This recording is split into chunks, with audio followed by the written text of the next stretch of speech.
Moving on now to Connor Bedard. Connor Bedard. Who's that? He's an alien because he's doing things that we haven't seen since essentially Connor McDavid. Mm-hmm. And the performance that he had at the World Juniors was next level. And I don't want to get into the whole World Juniors conversation because Lepore, I know you're not the biggest fan of the World Juniors. And trust me, I know a lot of people who are not big fans of the World Junior Hockey Championship, believe it or not. As much as people think that Canadians love this tournament, and sure, I like seeing Canada win. It's fun to see the boys lift the trophy first week of January, as they did for the second year in a row. Connor Bedard, okay? This guy had 23 points in 7 games. Only 2 players in World Junior history scored more points in a single tournament. Actually, I should say 3 players. Peter Forsberg, Marcus Naslund, and Raimo Helminen. Yeah, the Finnish guy. Yeah, like in like the Yeah, those are the only 3 guys. Okay, so Connor Bedard set every Canadian record: most goals in a single tournament, most points, most goals and points in his World Junior career for a Canadian. Like, this guy's absurd. He returned to the WHL yesterday. Yep.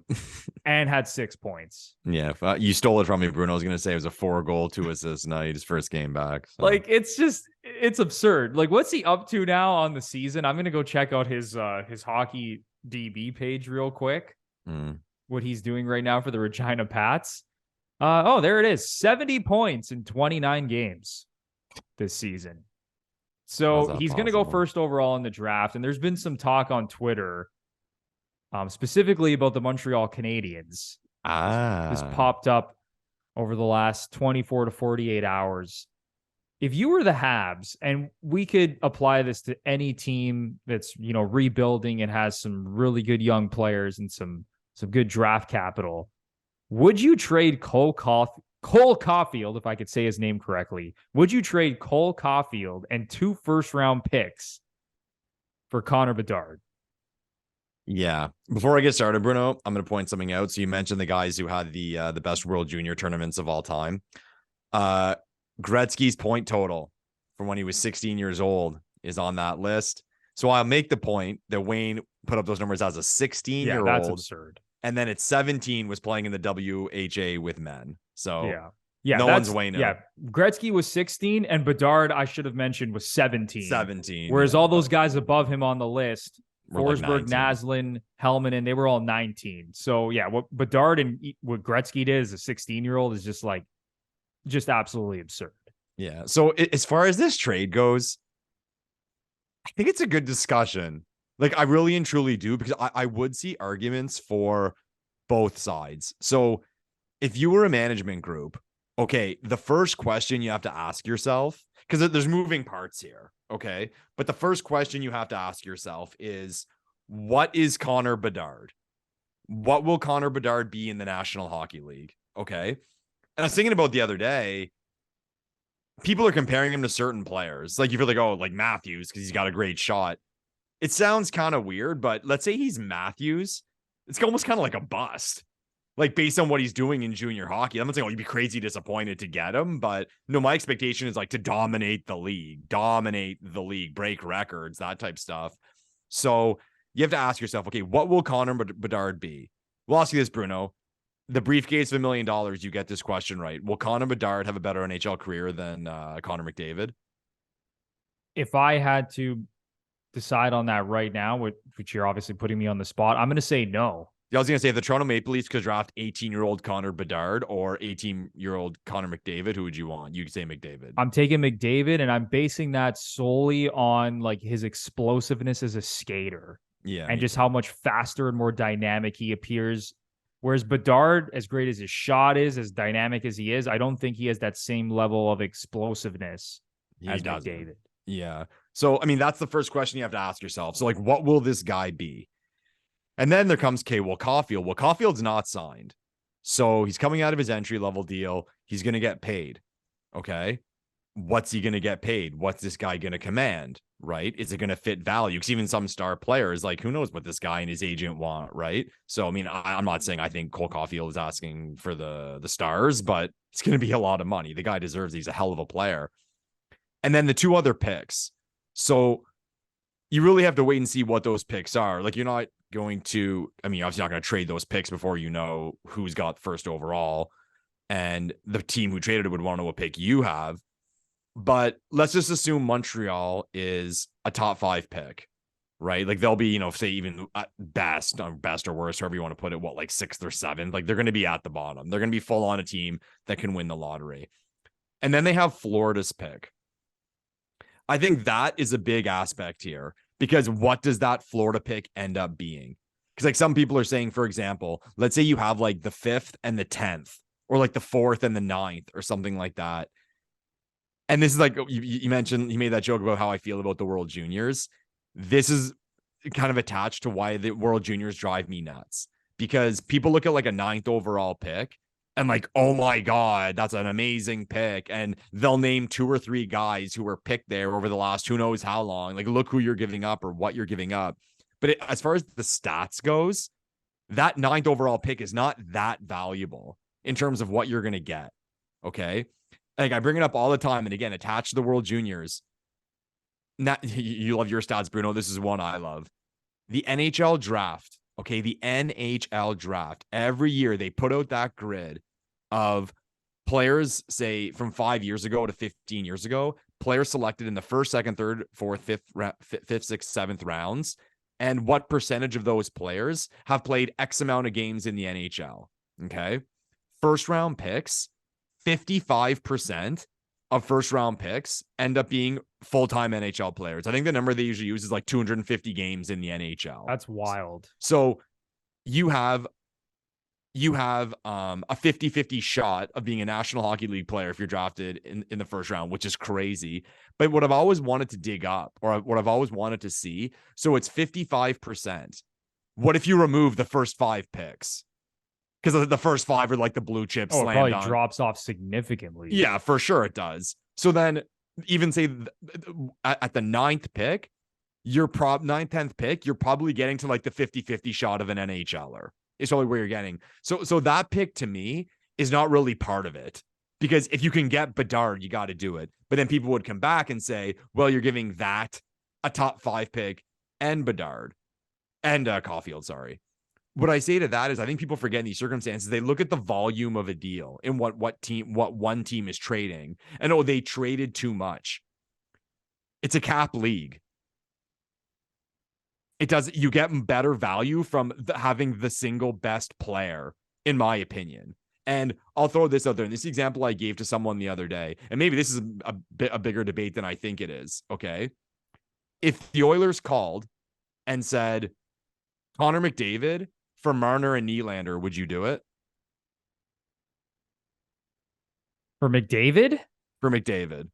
Man. They're signed. They're all signed. That's tough. God, I know I might sound crazy and people think, oh, you're a Homer Leafs fan, but Marner and Nylander for McDavid, as good as I think McDavid is, God, I probably don't do that. You don't do it. Okay. And I'm not saying I 100% do it.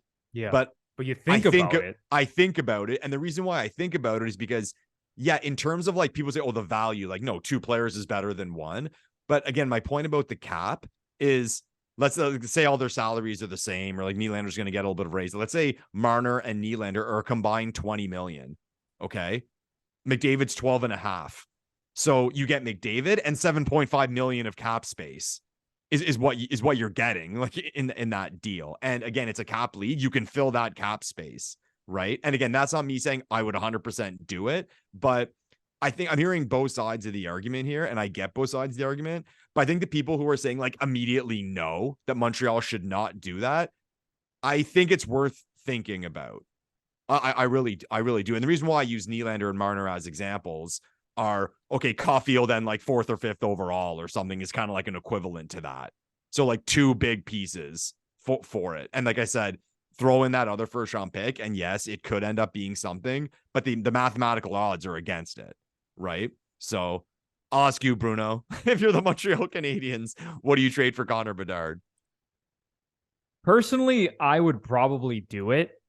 Yes, and the reason Bruno. I turned down the the Marner and Nylander deal, and that's really tough because the more I think about it, I almost feel like I would pull the trigger on a Marner and Nylander for Connor McDavid, just based on the salary and how you said how, you have McDavid's 12.5 million, although McDavid's going to make like 15 million on his next deal. Yeah, but and so then you have Marner and Nylander are going to go up too. So exactly it's the same thing. And then you have the extra cap space, so you would have McDavid and whoever versus Marner and Nylander. It's almost like you kind of just almost have to blindly take McDavid every time. Although Marner and Nylander are fantastic players, so I'm still going to say that I wouldn't make that trade. But when it comes to the Habs, as much as I like Cole Caufield, and I'll go over some of his numbers, over his last 82 games played, he has 45 goals. Yeah, one of the best in the league, yeah. He's 15th in the NHL since January 1st, 2022.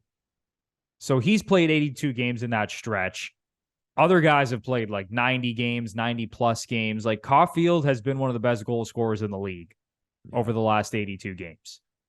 But saying that, and I know it might sound crazy, I almost feel like it's not enough for Connor Bedard, because if I think, I like it, Bruno. I like it. If this guy is going to become some version of McDavid, let's say he's like 85% of Connor McDavid, 90% of Connor McDavid. So he's still winning the Art Ross. Yeah. So like let's say you're getting a top 5 player in the world.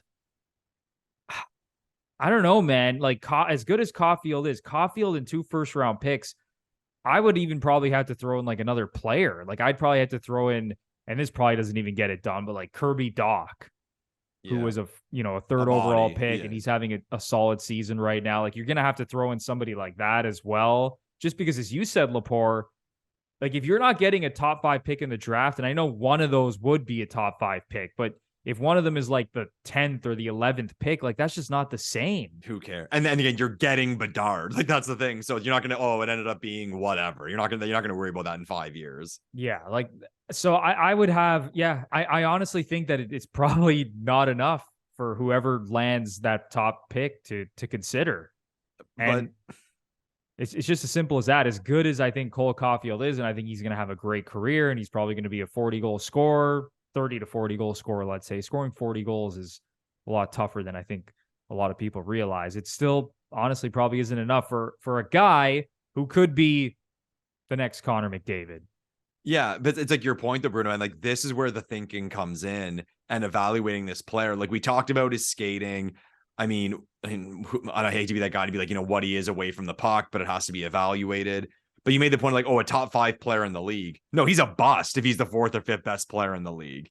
If he's like anything, I'd say he's not as good as McDavid, but like he's like the 1B 5 years from now. How about if he's like Mitch Marner?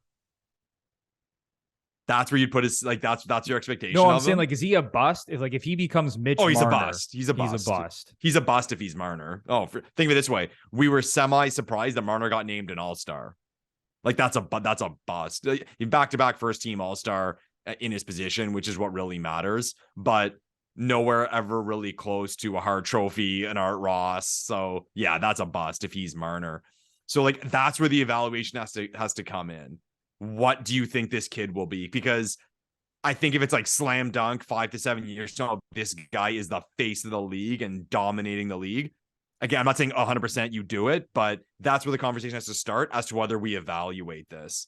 And man, like, so I mean, I know the answer, and like people comment down below. Would you do that deal? I guess this is a good way to look at it. Would the Montreal Canadiens trade, say, 4th or 5th overall, 10th overall, and Cole Caufield for an 18-year-old Connor McDavid? Like, when I hear it like that, I'd be yeah, done. I would do it in a heartbeat. But again, there's the question mark, and that's why it's fun, and it'll be awesome to check in on this conversation in a few years.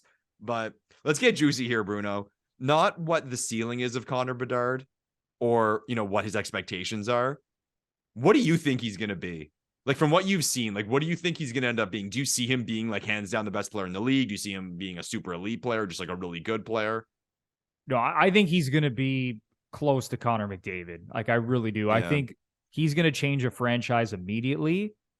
I said this off the top of this segment. I don't think he's going to be as good as Connor McDavid because Connor McDavid is the fastest, most explosive, most dynamic player I think we've ever seen with the puck on his stick. Yeah. Like, it is absurd what this guy does at top speeds. And I don't think Bedard is at that level, but just because he's not that great of a skater doesn't mean that he can't be a top 2 or 3 player in the world. Like, his shot, his hockey sense, his playmaking, like, he is unbelievable. Like, I think he's going to be a top 5 player in the league. Like, I really do. Yeah, I think that's like that's like bottom expectation, I would say. And you look at, for example, like Austin Matthews. Like, I think we would all agree that Austin Matthews is a top 5 player in the league. Like, do you think he's going to be better than Austin Matthews, Connor Bedard? Again, I think he's a bust. I would say he's a bust if he's Matthews. So you think, like, slam dunk this guy as of right now, based on all the hype and what you've seen, that he's probably going to be better than Matthews? No, I'm not saying that. Yeah. I'm saying based on how this kid's being pumped, what I see, I'm looking forward to seeing what this kid is, because I'll be honest, I'm not quite sure. Because what I go back and forth with is, like, you made the McDavid comparison of his speed, his skating. And McDavid, I don't want to say like it gets underappreciated, but McDavid's an incredible passer. Okay. So McDavid kind of checks all the boxes. This kid does not. Okay. What I saw from him in the World Juniors anyway is that incredible shot, almost like a modern Mike Bossy on steroids, just like ability to score goals, right?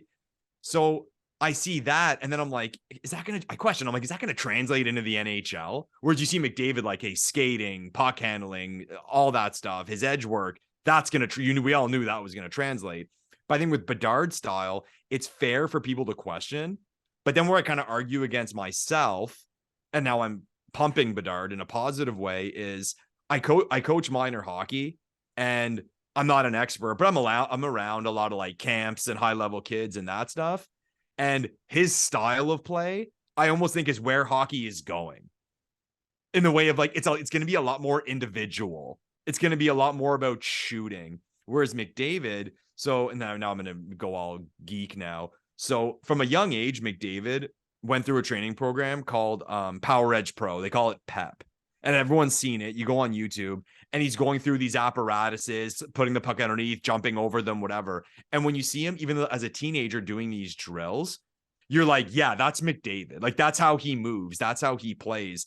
And they've been pumping this system through minor hockey. So a lot of kids have been going through it in camps and hockey schools and all that. So it's breeding a certain type of player that kind of resembles what McDavid looks like when he's out there. But what I'm seeing now is the Bedard thing. It's about individual, like, literally deking out everyone and putting it bar down. Like, that's what it is. And I mean, the grandpas like me kind of roll our eyes when we see things like the Michigan, but you're going to see more stuff like that. Like, the creativity is going to be through the wall, and hockey is going to look completely different. So I'm looking forward to seeing what he's going to be, because will he be as good as McDavid? Because that's where hockey is going to go. Or will he not be? I hate to say because of his deficiencies, but because of those things that we can see, he's not A+ at that, right? Or his style may not translate to the National Hockey League like some people are hoping for, based on his like numbers projections, like minor hockey or junior hockey numbers to the NHL. But I'm really looking forward to it. I'm really looking forward to the story, because we're going to see a great player either way, and it's just going to be a debate over the ceiling. And I hate to go this route, but I always like look back and like, I'm not the biggest fan of LeBron James, but I always feel kind of sorry for him in the way that he came into the NBA, and like the expectation was to be like the greatest basketball player of all time. And even if people put him like top 5, it's a goal. It's like negative. It's like, hey guys, like, relax, right? Even if he is he's not Jordan. Okay, well, if your one comeback is he's not Jordan, he's pretty fucking amazing, right? Yeah, he's pretty damn close. If you don't think he's the GOAT, he's either number 2 or number 3. Exactly. So are we going to do that with Bedard? It's possible based on the hype. Yeah, if he comes based off the World Juniors he just had as a 17-year-old, it's possible. Exactly. So it's going to be fun. It's going to be, and I'm rooting for the kid. He's a BC boy like me. He could end up in a good market. We'll have that conversation another time, but what market we hope he ends up in. But it's going to be awesome, man. I'll throw this out there. So this will be fun for comments. So Arizona wins the draft lottery. Okay. Arizona wins the draft lottery. The Toronto Maple Leafs sign Austin Matthews to an 8-year extension. Austin Matthews for Connor Bedard, who says no. Assigned Austin Matthews. The only reason, oh God, that's really, if the Leafs, because I think the Leafs are really close to actually being like a legitimate, like I think they could win a cup this year, next year, as long as these guys are all here. In come the comments, Bruno. It's tough, man, because they're ready to win a cup now. And if you exchange Matthews for Bedard, like they don't have the same 200-foot game, it's going to take a little bit of time for him to mature. Even though I think he's going to be great immediately, is he going to have the same impact as Matthews is having right now as a 25-year-old? Probably not. In the short term. Yeah. That's right. So for the short term, the Leafs would probably take a little bit of a step back. But man, to have that guy in the fold for the next decade, that's enticing, man. I would love to hear the comments down below. Yeah, and I'm sure people are commenting, oh, Arizona would not do that. The reason why, and maybe Matthews plus whatever, but at the same time, and, again, comment down below what you think. There is that part of me that think Arizona would have a hard time refusing that deal, or they would at least seriously consider it because of the PR that would come with it.